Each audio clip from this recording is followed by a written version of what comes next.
Hey guys and gals, what is going on? Joe Milton here, and I'm back today for another video for y'all. Now, before I start, I just want to apologise for my like 5-day long absence from YouTube. Yeah, there's just been, again, like a lot of stuff going on, and you know, hopefully I'm just trying to fit in these videos in the meantime whilst I get everything else sorted that's currently going on in my life at the moment, which includes, you know, like looking around for jobs and, you know, all that stuff, just to, you know, earn some longer until my my music career takes off, which, you know, is a big if, but, you know, it'd be absolutely fantastic if something could happen in that regard.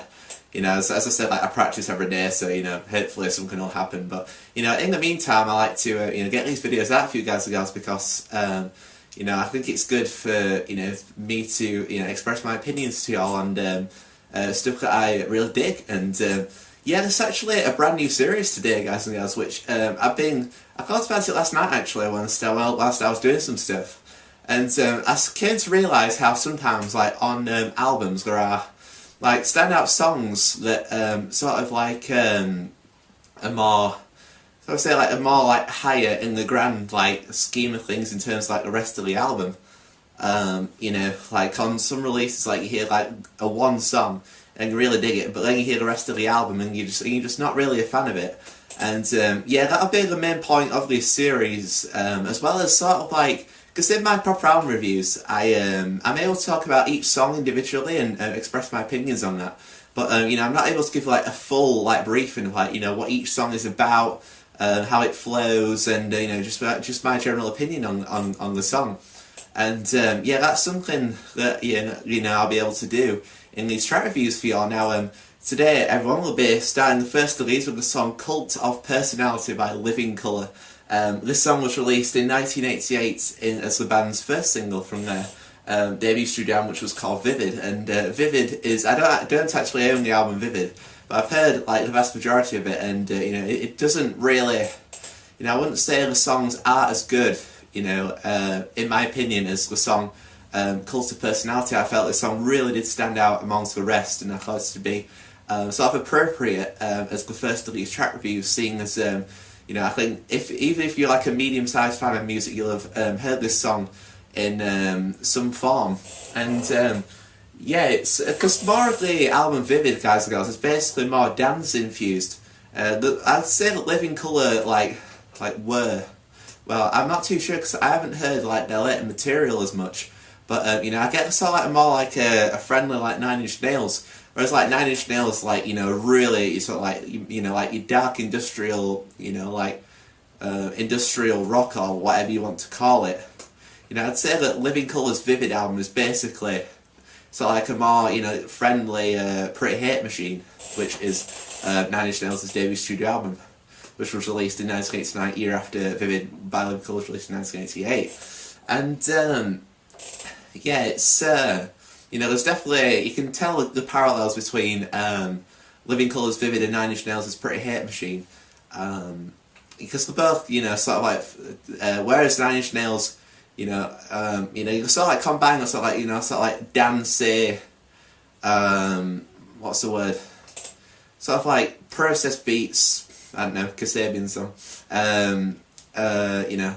They sort of like follow the similar lines. If you give both albums a listen, guys, girls, I'm sure you'll be able to see the link. It's kind of hard to just, it's very synthy. I think that's the one. Like, you know, there's a lot of incorporation of synths, which, you know, was a prominent feature in the 1980s with artists such as Depeche Mode. Obviously, I'd say that Living Colour and Nine Inch Nails are like a completely different beast to Depeche Mode in you know, a good way, I'd say.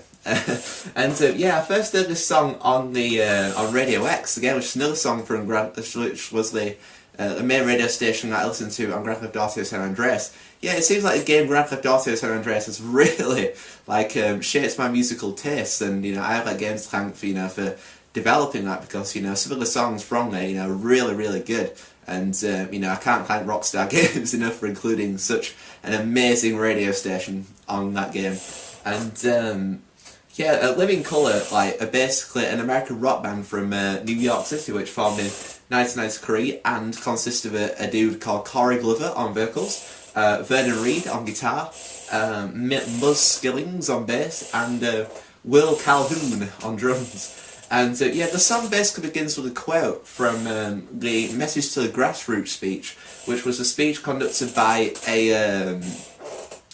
an African-American Muslim minister, a human rights minister called Malcolm X, who had two other main names, but his main synonym, I think that's how you pronounce it, was known as Malcolm X. And yeah, this speech basically was an attempt to unify African Americans, because they viewed sort of the white people as the common enemy. And this speech also explored other avenues too. And yeah, but basically, it's again it shows how the song is very politically based by incorporating a quote from a famous political speech. And yeah, we get a heavy riff enters, which as soon as I hear that riff, I just think this is going to be awesome. And yeah, it's followed by the vocals, and the thing is with Corey Glover, he really executes his vocals to perfection. His vocal style really fits in with the sort of guitar sound and just sound in general of the song. And yeah, the riff alternates throughout the opening section, obviously, to add diversity, which as I've mentioned on numerous occasions, is a fundamental feature of a really good song. And yeah, there's more longer notes throughout the alternation, whereas you get the opening riff, and then as the opening section progresses, so I get longer notes. And yeah, and then I get about it changes in the chorus, the guitar riff, to differ from the verses. And yeah, then there's a little mini solo comes in, and this is expanded upon later on, but you can tell straight away, just how the direction of the song, but you can tell it's just going to be an absolute beast. And yeah, then the opening riff returns for the second verse as well. Sort of how the vast majority formulaic structure of music is basically to include repeats, but to make sure the song's as diverse as possible. To keep the listener guessing and to keep the listener wanting to pay attention to find out what's coming up next. And yeah, the riffs changes the chorus comes in again, which was the same formula followed from the first verse into the chorus. And there's also another speech quote in the middle of the song as well, before which I've tried to research, but I couldn't actually find out who that was from by. It was probably by another political or revolutionary, because there's plenty of quotes in this song throughout from political leaders. This song is very politically driven, and yeah, then the main solo in the song comes in. And it just blows me away every time I hear it. That solo is just killer. I'll link the song in the description for you guys to go. So you probably also see it's remnants of the song in the introduction of this video too.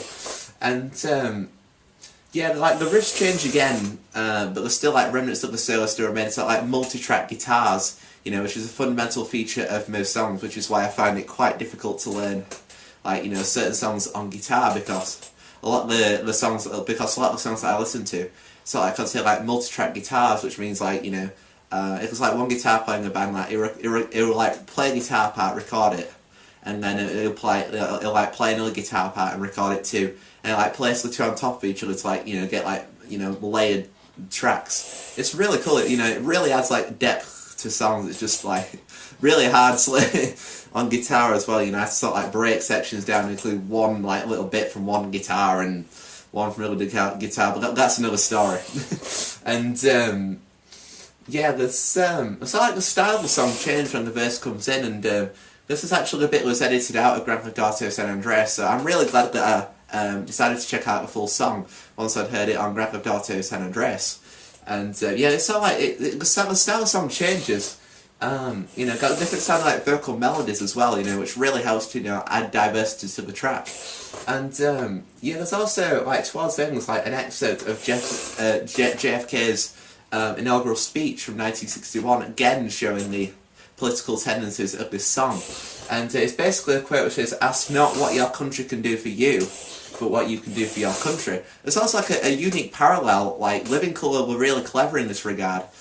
Because both Malcolm X and JFK, both eventually got assassinated. And yeah, there's a line in the song which illustrates this. It's a leader speaks, a leader dies, which it could be criticising I researched this, I couldn't find, you know, a specific meaning. You know, sort of like leave it up for yourself, like, I guess, a bit like what's the case with, like, some of the songs from the Project Fat Land album.